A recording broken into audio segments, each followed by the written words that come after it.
السلام علیکم ورحمۃ اللہ وبرکاتہ۔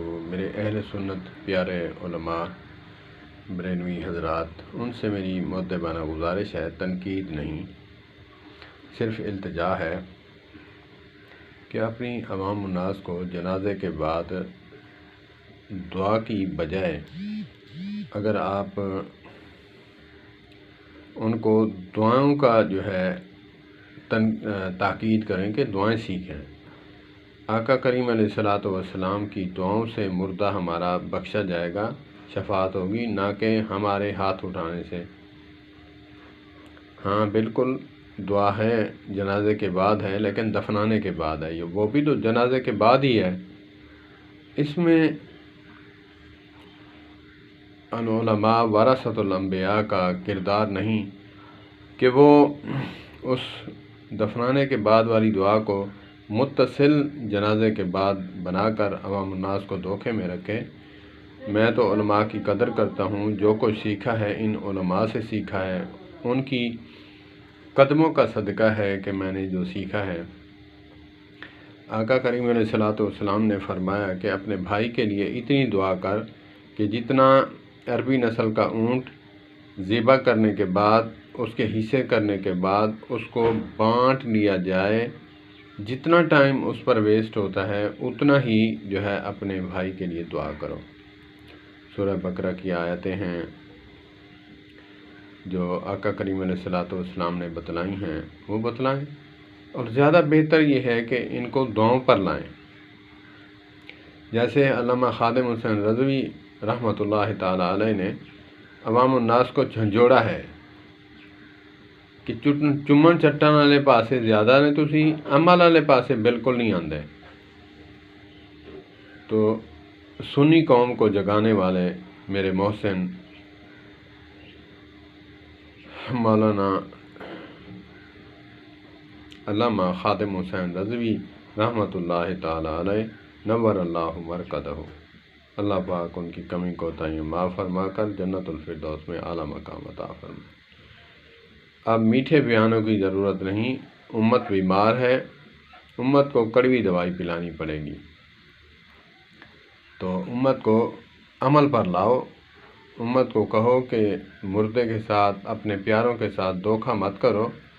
جو جنازے میں دعائیں ہیں ہمارے آقا کریم رؤوف الرحیم پیغمبر صلی اللہ تبارک و تعالی علیہ وآلہ وسلم نے بتلائی ہیں، سکھلائی ہیں، وہ پڑھیں۔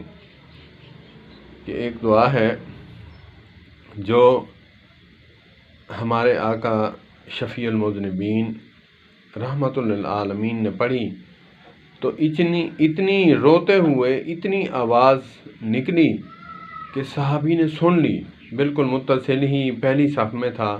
تو بعد میں کیا کہتا ہے کہ راوی روایت کرنے والا یہ جو دعا روایت کی ہے، وہ کہتا ہے کہ کاش یہ جنازہ میرا ہوتا، یہ دعا میرے آقا حضرت محمد کریم صلی اللہ تبارک و تعالی علیہ وآلہ وسلم میرے جنازے میں پڑھ دے۔ وہ کون سی دعا ہے؟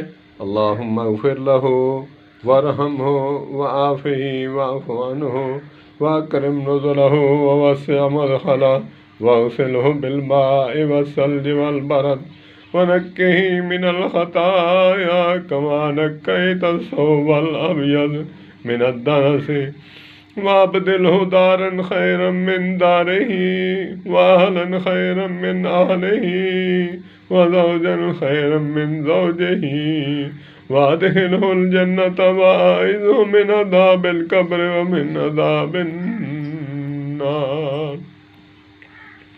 اللہم اغفر لحینا و میتنا، وہ بھی ہے، وہ مشترکہ دعا ہے، یہ مختص اسی خاص میت کے لیے ہے جو سامنے پڑی ہوتی ہے۔ تو ان دعاؤں پر لائیں، ایسی دعا جامع دعا ہے، زبردست۔ اس میں آقا کریم علیہ الصلوۃ والسلام نے بہت پیاری دعا کی ہے اس میت کے لیے۔ تو عوام الناس کو عمل پر لائیں۔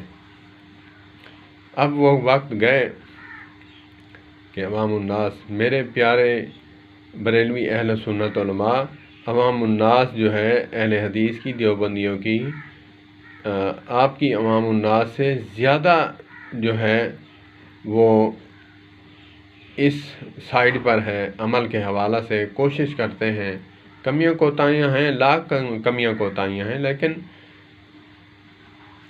آپ کی عوام الناس جو ہے، اب مولانا علامہ مفتی عبدالحمید چشتی صاحب، جو کہ وہ بھی ماشاءاللہ عمل پر بات کرتے ہیں، معاشرے پر بھی بولتے ہیں، ایسے بولنا چاہیے۔ اور بھی علماء ہیں، علماء بریلوی اہل سنت میں سے، عوام الناس کو عمل پہ لائیے، عمل پہ لائیے تو عمل سے زندگی بنتی ہے۔ اللہ پاک مجھے بھی عمل کی توفیق عطا فرمائے۔ والسلام علیکم ورحمۃ اللہ وبرکاتہ۔